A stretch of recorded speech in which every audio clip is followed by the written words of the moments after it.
Este é um trabalho voluntário, sem fins lucrativos, que oferece livros gravados em MP3 para aqueles que não têm condições de ler livros impressos.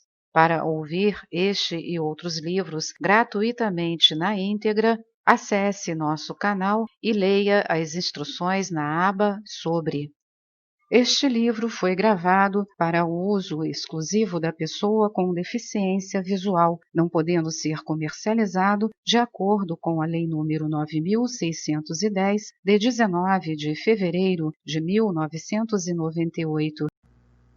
Os espíritas que acreditam na comunicação com espíritos desencarnados e que estes podem impressionar sensitivos ou se manifestar através deles para transmitirem mensagens suas, consideram a mediunidade uma bênção e um grande privilégio. Nós, teosofistas, por outro lado, que não acreditamos em comunhão de espíritos como o fazem os espíritas, consideramos o dom como uma das mais perigosas das doenças nervosas anormais.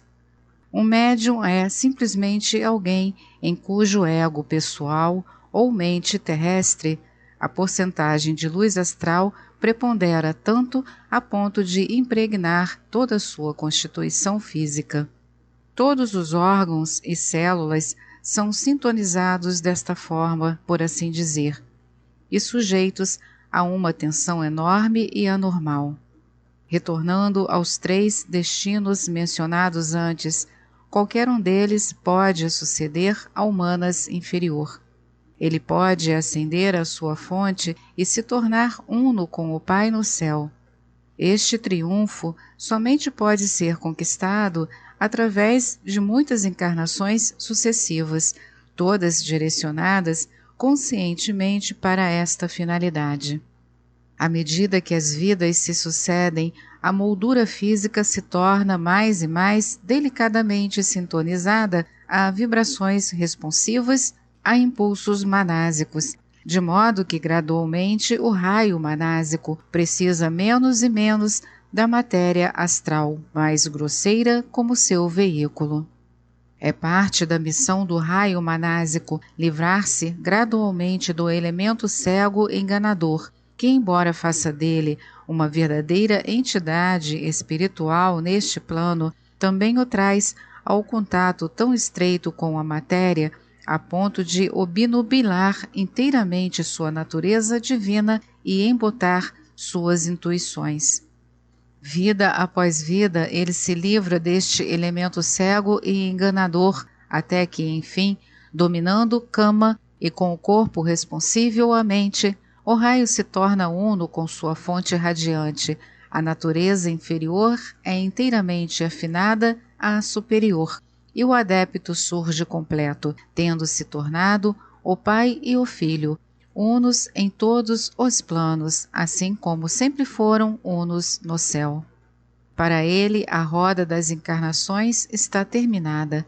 O ciclo da necessidade foi percorrido.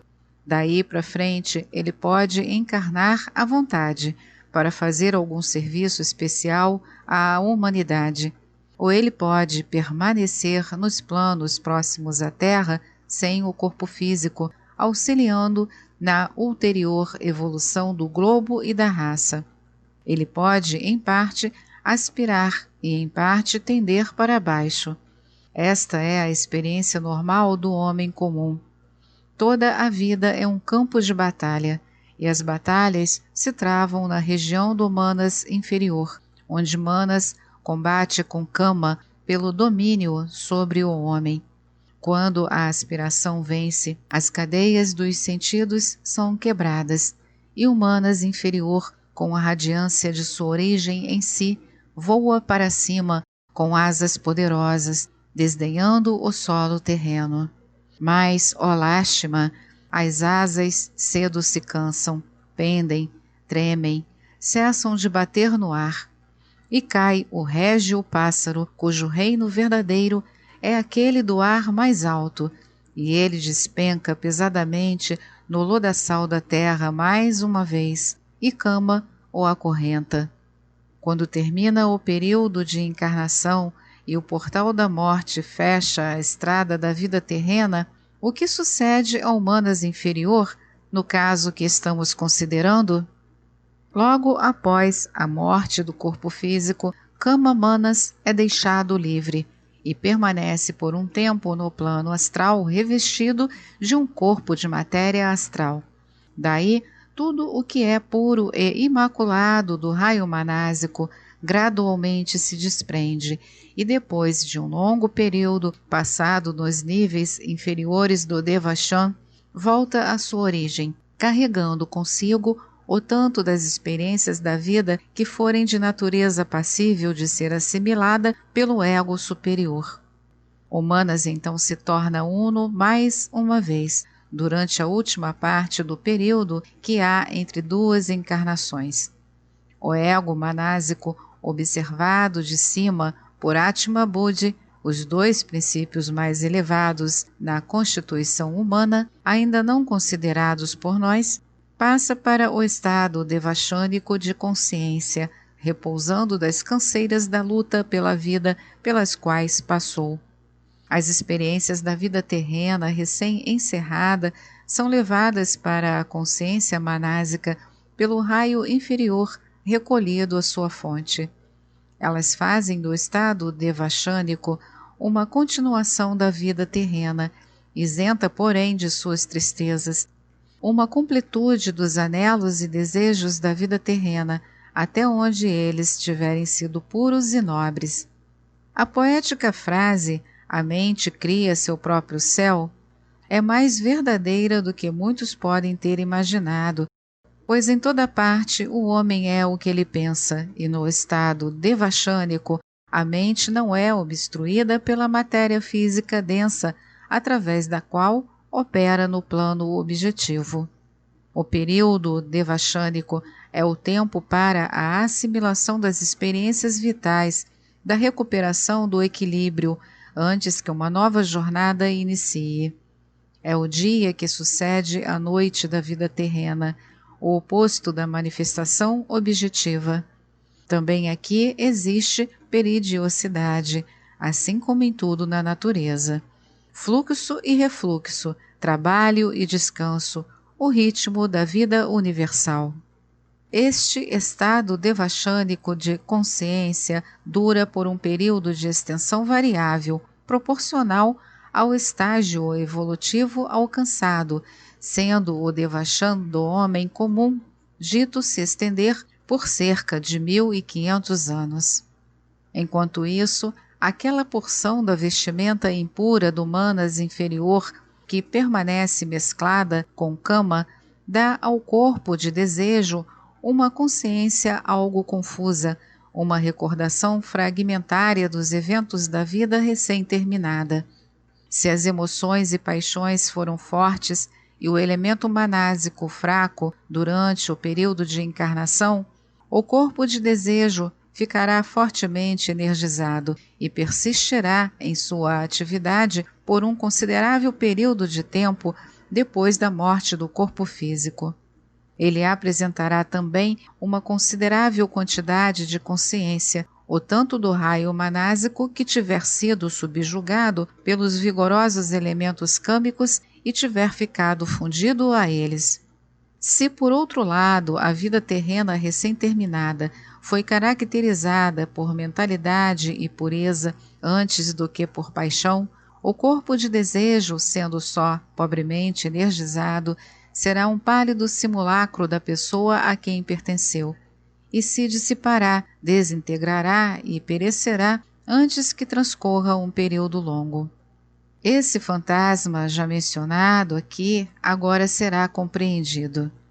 Ele pode apresentar inteligência bem considerável se o elemento manásico ainda estiver largamente presente, e este será o caso do corpo de desejo de pessoas com forte natureza animal e pensamento vigoroso, porém grosseiro, pois a inteligência atuando em uma personalidade câmbica bastante poderosa será excessivamente forte e energético, embora não sutil e delicado, e o fantasma de tal pessoa, ainda mais vitalizado pelas correntes magnéticas de pessoas ainda vivendo no corpo pode mostrar muita habilidade intelectual de um tipo inferior.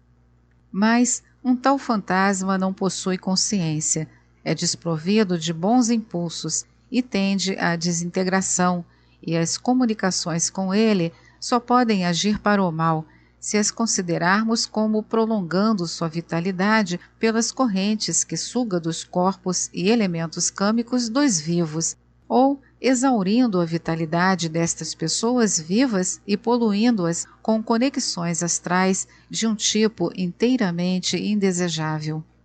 Nem deveria ser esquecido que, mesmo sem frequentar absolutamente salas de sessão, as pessoas vivas podem entrar em contato indesejável com estes fantasmas câmicos.